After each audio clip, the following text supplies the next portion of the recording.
It's just a dog. The three words hung in the air like an accusation. Marcus Webb stood in James Sullivan's office, a small, cluttered room filled with decades of photographs, medals, and training journals. He just told a 97-year-old trainer that the academy was implementing new policies, shorter training cycles, electronic monitoring systems, and optimized resource allocation, which really meant fewer staff, lower budgets, and Marcus's MBA-driven efficiency metrics. James sat behind his desk, hands folded on a worn leather training manual from 1945. His face showed no emotion, but his knuckles were white. Just a dog, James repeated slowly, as if testing the words in his mouth. Yes, Marcus said, missing or ignoring the warning in the old man's tone. I understand there's an emotional attachment. Trainers bond with their animals. But at the end of the day, a military working dog is equipment, a tool. We can't let sentimentality interfere with operational efficiency. James stood up, slowly, carefully, and from a locked drawer in his desk, he pulled out an old photograph. Black and white, faded, a young Marine, maybe 22 years old, kneeling next to a German shepherd in a jungle clearing. Both covered in mud. Both exhausted, both alive. This, James said, his voice shaking now, not with age, but with something else, is Max War Dog 347M. Iwo Jima, 1945. He detected 47 enemy positions, alerted us to 3 ambushes, found 2 wounded Marines buried in collapsed bunkers. James's finger traced the dog's face in the photo. And on March 19, 1945, when a Japanese grenade landed 3 feet from me, Max jumped on it. The office went silent.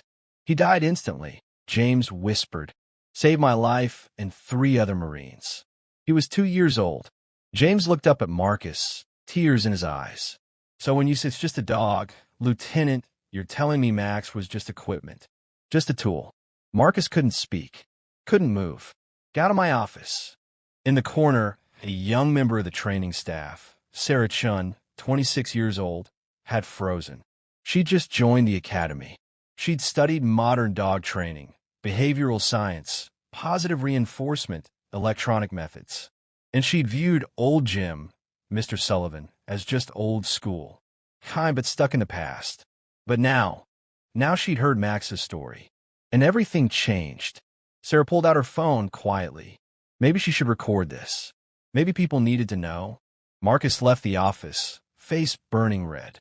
The staff members, Sarah, David, Miguel, 5 people total, were all outside, waiting quietly. That old man, Marcus spoke angrily, is irrational, emotional, unprofessional. Sarah stepped forward. Lieutenant, maybe we should listen to him. I mean, he's 97, 70 years of experience. And if he really was at Iwo Jima, so what if he was? Marcus interrupted. The war ended 79 years ago. The world has changed. Technology has changed. We need to move forward, not backward. David, a 40-year-old retired dog trainer, spoke up. Mr. Sullivan's dogs, they're different. I worked with them. They don't just follow commands. They think. They feel. They bond. Marcus laughed mockingly. Dogs don't feel, David. They operate on Pavlovian reflexes. Stimulus, response. Simple. Is that so? An elderly voice interrupted. James stood in the doorway of his office, a folder in his hands. Old, worn. Then come, Lieutenant, James said calmly. Let me show you something that isn't simple. James led them to the training yard. A large area, obstacle courses, scent detection stations, simulated combat zones. And in the center, a German shepherd sat. Calm, peaceful, waiting. This is Sergeant, James said. 9 months of training. Knows 17 commands. Can detect explosives, track humans, engage hostile targets. Marcus shrugged. Impressive, but a standard K-9 training produces the same results in 6 months. Perhaps, James nodded.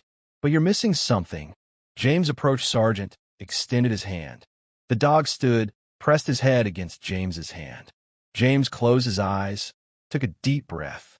The bond, James said quietly. The bond between a dog and handler. It's not in your metrics, Lieutenant, because it can't be measured. But this is the difference between life and death in combat. Sarah approached. Mr. Sullivan, will you tell us about Max? The whole story. James opened his eyes, looked at Sarah. A story he hadn't told in 79 years. But maybe it was time. 1944. James began, the distance in his voice a bridge to the past. I was 21 years old, a Marine, shipped to the Pacific. And one day, an officer came and said, "Sullivan, do you like dogs?" James smiled sadly. I said yes. Grew up on a farm. Always worked with dogs. And he said, "Good, because this one's going to save your life." James opened the folder. First page, an official document. War Dog Program, U.S. Marine Corps. They trained us, James said, 6 weeks, to work with dogs. And they gave me Max, 2 years old, German Shepherd, smart, loyal, terrifyingly brave. Second page, Max's photograph. Young, strong, eyes bright. First week, James continued, Max didn't trust me, because I was a stranger. But slowly we bonded. I fed him, groomed him, slept with him. And one day Max looked at me, and I understood he was no longer my dog. I was his human. Sarah's eyes filled with tears. David nodded, understanding. February 1945, James's voice broke. Iwo Jima. Hell. The sand was black, volcanic ash. Japanese everywhere, in caves, tunnels. And Max was by my side. Every step. James described the first ambush they detected. February 23rd, 1945. 6 Uhr morgens.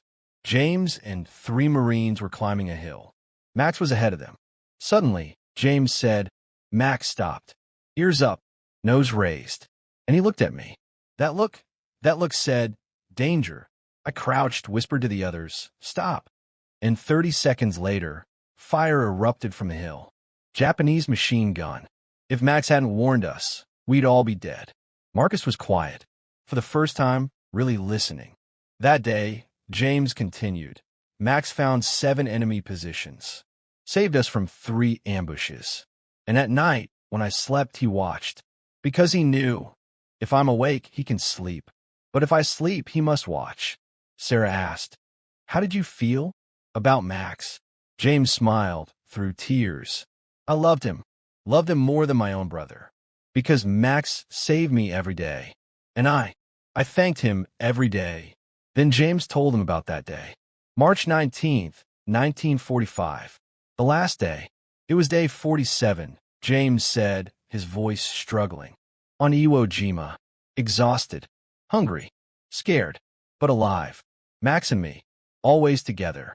And that day, we were clearing a cave. Japanese resisting, refusing to surrender. And suddenly, a grenade fell. 3 meters away.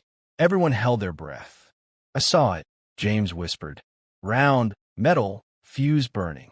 And I knew. 2 seconds. Maybe 3. And Max saw it too. James stopped, tears streaming down his cheeks. He ran, not toward me, toward the grenade, and jumped on it, covered it with his body. Sarah cried. David bowed his head. Marcus froze. The explosion, James's voice was hoarse, killed Max instantly. But it saved me, and 3 Marine brothers. Because Max made himself a shield. James felt his knees, sobbed. He was 2 years old, just 2 years old, and he died for me. Sarah knelt down, hugged James. David approached, put his hand on James's shoulder. Miguel was crying. Marcus, in the background, stood motionless. His face was white, his hands trembling. A few minutes later, James stood up, wiped his face. That's why, James said, trying to steady his voice, when you say it's just a dog. I got angry, because Max wasn't just a dog. He was a hero. He was my brother. James looked at Marcus. And your 6-month dog, Lieutenant, will your dog do that? Will it die for you? Marcus couldn't answer. That night, Marcus couldn't sleep. Max's story kept spinning in his mind. In the morning, early, he went to James's office. James was there as always, Sergeant sitting loyally beside him. "Mr. Sullivan," Marcus said, voice low. "I'm sorry. I didn't know. I didn't understand." James nodded. "Most people don't, because they haven't seen. But you've seen now. Will you teach me?" Marcus asked. "Your method? How to bond?" James smiled. "Cool, mate. Let's begin." For the next 3 months, Marcus worked alongside James. Learned. Saw dogs with new eyes, not just equipment, but partners, brothers, heroes. And one day, James spoke at a ceremony. 9 Veterans Memorial Day. Hundreds came. Trainers, veterans, families.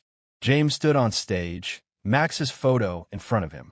"Max," James said, voice strong. "And 10,000 war dogs like him served in World War II. 1,800 died, most in combat, some from disease, but all tried to save us." James turned, looked at the audience. "And after the war, most were forgotten. No monuments, no medals, just forgotten. But James's voice trembled. "I never forgot. 79 years. Every day, I remember Max. And now, you will remember too." Applause. Tears. Standing ovation. James Sullivan passed away 2 years later at 99 in his sleep. Sergeant was by his side until the very end. The funeral was held at the K-9 Academy. Thousands came, and a new memorial was erected. James Sullivan and Max, 1923 to 2025/1943 to 1945 War Dog Handler and War Dog 347M Iwo Jima, heroes never forgotten. Marcus, now director of the academy, gave a speech. "James taught me 3 things," he said. "First, a dog is never just a dog. Second, the bond is everything. Third, true heroes sometimes walk on 4 legs." Now it's your turn. This story of James and Max reminds us that heroism doesn't always wear a uniform or walk upright. Sometimes it runs on 4 legs, barks warnings, and loves without condition. Who is the 4-legged hero in your life? Maybe it's a dog that sensed danger before you did. A companion who stayed when everyone else left. A service animal that changed someone's world. Or maybe you've never had a dog, but this story made you think differently about what loyalty really means. Tell us in the comments below. Share their name. Share what they did. Let's honor the dogs, military, service, companion, who've given everything for the humans they loved. And if this story moved you, hit that like button to honor Max and all 10,000 plus war dogs who served. Subscribe to Echoes of Valor for more untold World War II stories. Share this with someone who needs to remember that heroes come in all forms. Tomorrow, we have another story from the greatest generation. One that will remind you that courage isn't always loud. Sometimes it's a quiet presence by your side. Until then, remember James's words, "A dog will die for you." Will your equipment do that? Thank you for watching. Thank you for remembering. And thank you for honoring Max and the thousands of war dogs who never came home. We'll see you in the next story.